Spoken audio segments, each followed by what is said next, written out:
Well, it's been a bit, hasn't it? With the positive reception to my 2 videos on autism coding and animated media, there are plenty of suggestions from many of you to discuss my perception on characters that you considered autistic coded in gaming this time.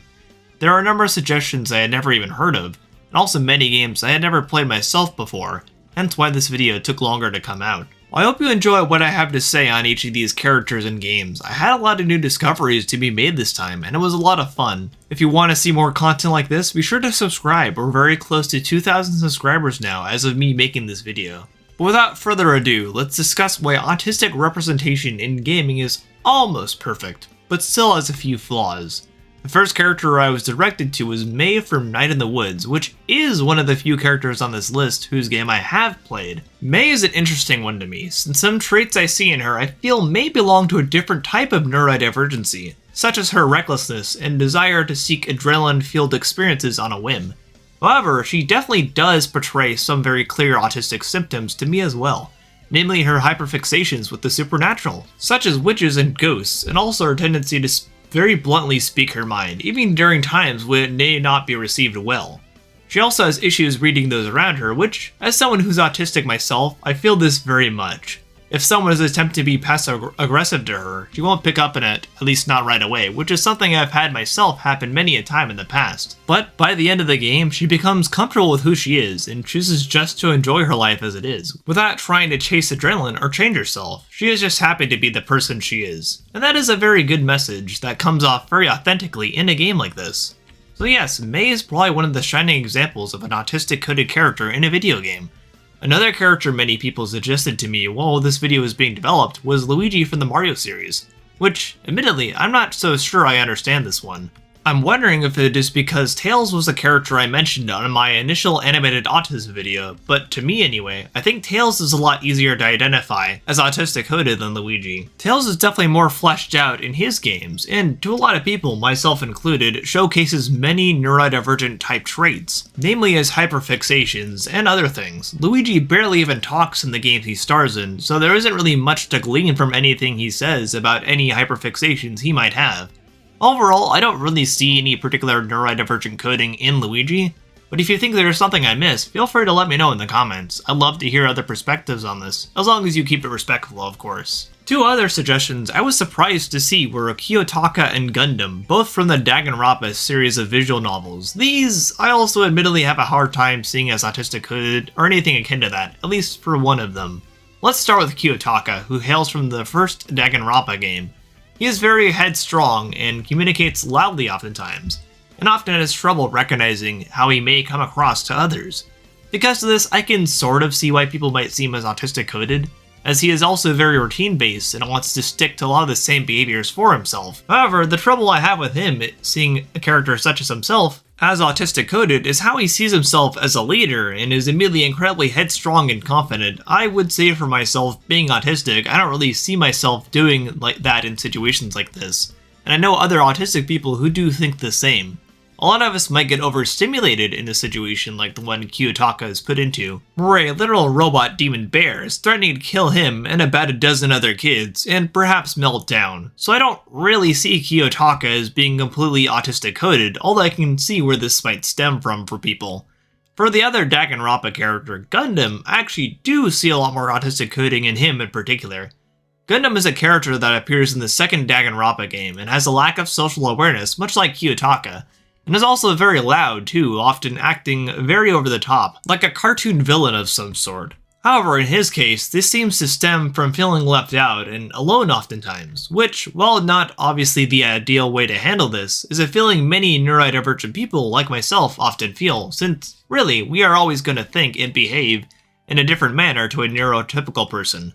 Many neurodivergent people actually attempt to curb this by acting the same way Gundam does. I used to care too much about how others viewed me, and it wasn't until I learned more about what being autistic meant for me later in life, and I just stopped caring what others thought of me, being happy with the people who accepted me for who I was. So I do understand where Gundam is coming from with this, and could see why this would lead him to wanting to attract attention by acting egomaniacal and eccentric. In addition to this, he shows he trusts animals more than people, and has chosen to adhere to a vegetarian diet as a result. Many autistic people, such as myself, have a hard time opening up to other people right away, so I absolutely understand this too, being an animal lover myself.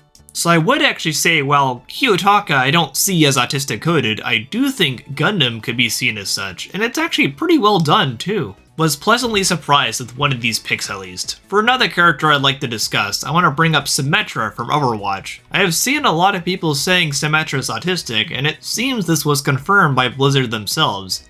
However, A, this is Blizzard, the Nightmare game company we are discussing, which is its own rabbit hole, and B, controversy aside, I just don't see much done with Symmetra in the way of autism representation beyond her initial creation. It seems she is said to be autistic by Blizzard, which I can see why they chose to say that, since she does showcase at least a few different neurodivergent traits, like being very orderly, and she does appear to get overstimulated at times too. Perhaps my only issue is that it just doesn't really go beyond that. Perhaps the big issue here is that Overwatch is a shooter, and it focuses on gameplay over story.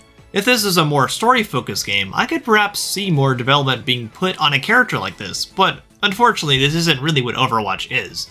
Let me know in the comments if you guys have a different take on Symmetra though, I'd love to hear. For my last autistic characters I was suggested, I want to take a look at the indie game, To the Moon, starting with one of the lead characters, River. This is a particularly interesting case, since instead of being a character merely speculated or seen as coded to be autistic, River is a canonically autistic character in this game. In the game's story, which I won't say too much of, since I do recommend you play it yourself, but bring lots of tissues. River is the wife of one of the lead characters in the game, a dying man named Johnny, who tasks the player with fulfilling his last wish of traveling to the moon. She is confirmed to be autistic by the game's creator, and is generally one of the best examples of a neurodivergent character in gaming in my opinion. She is shown just enough to be autistic, with her owning a lot of books by Tony Antwood, who wrote many notable papers on autism, and also the game's soundtrack donates 50% of its proceeds to notable autism charities. But interestingly enough, this game contains not just one autistic character, but two. The other being Isabel, a character that shows up in Johnny's memories throughout the game. She was someone Johnny asked for help to connect with River initially before they began dating. There was a crucial scene with Isabel talking to Johnny, and she discusses how she had to mask her autism to feel normal around others. This is a very common thing for autistic people like me, and especially in this moment, I understand a lot of what Isabel is saying. So thank you To the Moon for having two fantastic autistic characters. So with all that said, where does that leave us with autism representation in gaming? And why is it only almost perfect? Gaming is such a fascinating medium as opposed to movies or shows, since it's an interactive medium where you are the character in the story and you are going through it in real time. Gaming is now a bigger industry than movies and music combined, drawing 3 times more revenue in this day and age. With it being an interactive medium, it can give neurotypical people an idea what an autistic person may go through, and lead to more empathy and awareness on such a thing. The only real issue is, there just isn't enough representation I would really consider good. Probably the most prominent character I mentioned here in terms of AAA gaming is Symmetra, and, well, I don't really need to say much more there. To the Moon is fantastic, but it's a niche indie game, and unfortunately most good representation seems to be relegated to indie titles. I can only hope more in the future we'll see more mainstream AAA games choose to embrace more neurodivergent characters, so more people like me can have somebody to look to, and neurotypical people can have the opportunity to virtually step in our shoes. Hey, thanks for watching. If you liked this video, give it a like. If you didn't like it, give it a like anyway.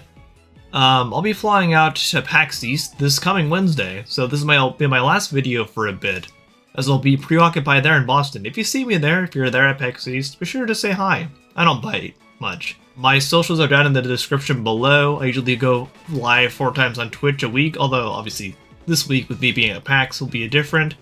Follow me on Instagram though, Twitter, join my Discord to catch up on all updates of life and just for me in general, my content.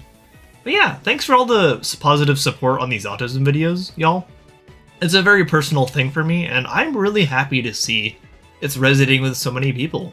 It's something I never thought would really be something I could talk about, and I'm just glad to see it's making a difference for people, myself included. But yeah, for now, I've been Noah the Otter, and I'll see you on the otter side. Bye!